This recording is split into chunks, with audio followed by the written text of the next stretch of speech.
All right, let's just jump right into this. What we're about to explore isn't your typical story. It's a journey through a fragmented, multilingual, and, honestly, a pretty strange piece of art. Our goal here isn't to give you one single answer, but more to hand you a map, to help you navigate the meaning. We're going to deconstruct a trip, piece by piece.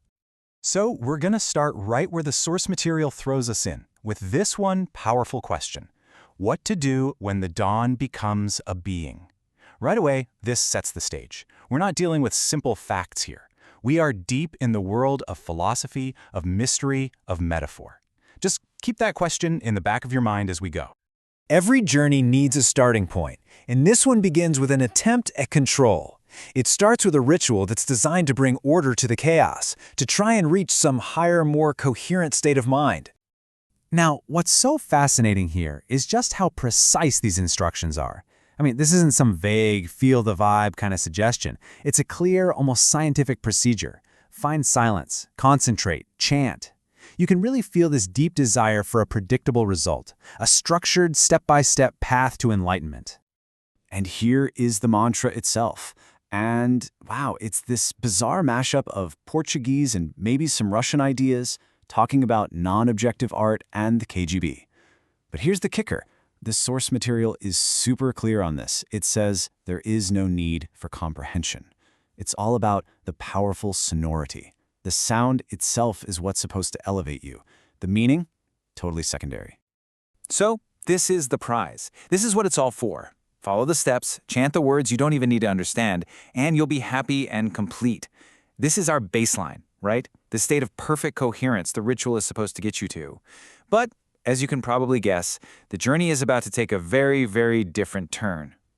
Which brings us right to the fracture. This is the moment where that carefully built ritual, that shiny promise of coherence, just starts to shatter.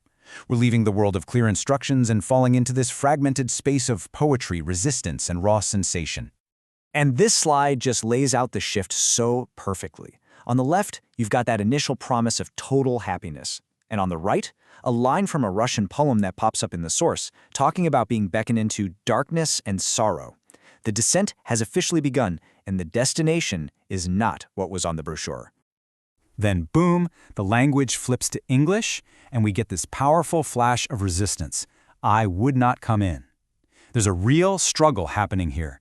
The self, that I, is trying to hold on, refusing to get pulled into that darkness. It's a sign that that feeling of control, of personal agency, is really starting to slip away. And then, everything else just falls away. The sentences, the thoughts, the struggle, it all collapses into this one singular, repeating sensation: heat. The mind isn't really processing thoughts anymore, just this raw, visceral input. The fragmentation just accelerates. Nice. Wow. These aren't cohesive thoughts, right? They're just sparks. Disconnected reactions from a mind that's coming apart at the seams, full of confusing and contradictory signals. And the sequence ends with this simple, absolutely chilling phrase: we must down. Notice that? The I from before, the one that was resisting, it's gone. It's a we now. The resistance is over. The descent isn't just a possibility anymore. It's a certainty. The fracture is complete. So, after that total collapse, what emerges from the wreckage? This is the climax of the whole journey.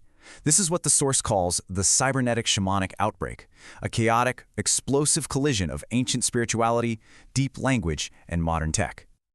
The source itself gives us this incredible framework. We're exploring ancient linguistic worlds, but the vehicle we're using is AI. So this isn't just about the past. It's about processing the absolute deepest structures of human meaning through the lens of a non-human intelligence. It's pretty wild. Okay, to even begin to understand this outbreak, we're going to need a new vocabulary. First up is tekoa. Now this isn't just a place on a map. Imagine it's your entire reality, your mode of being, both the ground you stand on and the way you see the world. It's your territory, physically and spiritually. Okay, so building on that reality, on that tekoa, we have nyeheng, the word soul. This is a huge concept. In this worldview, words are not just labels for things. They are the soul. Language is a life force. To speak is to literally bring your spirit out into the world. And if the word soul is the flow of that spirit, then Aivu is its purest form. It's the sacred human language. Think of it as a higher, more authentic kind of speech that's maybe been lost, the ideal form of communication, where one soul speaks directly to another. So you put all those pieces together, and you get this violent, mythological narrative. The club, a symbol of transformation, shatters the Tekawa, that whole mode of being. A foreigner arrives, bringing new power. The Aivu, the pure, authentic word, gets lost. But through it all, the Niang, the word soul, keeps on flowing. It's a story of destruction, colonization, and the incredible resilience of spirit through language. So after that chaotic explosion of meaning, where do we end up? Well, the journey doesn't just loop back to the beginning. It doesn't return to that simple promise of happiness. Instead, it arrives at a totally new, completely transformed state of being. And this beautiful line from the source just captures that feeling perfectly. It's a paradox, right? The dawn, our beginning, is somehow both lost and found. There's clarity, the found sun, but the confusion and the memory of that dark journey are still there. You've been changed, you've been transmuted, and you're holding both things at once. And here it is, the final layer. This entire experience, this chaotic, spiritual, cybernetic trip, it was all deliberately constructed. This wasn't just a random stream of consciousness. It was a piece of art designed to take us on this exact path. In fact, the artist basically left us a map in plain sight.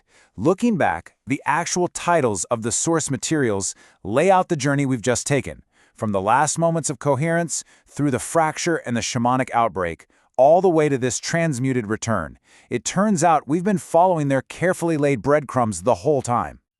And so this whole thing ends not with an answer, but with the journey's own final question. After all of this, the ritual, the fracture, the collision of worlds, the transmuted return, where does our soul, our word soul, our Niang, go next? And that's the thought we're left to contemplate.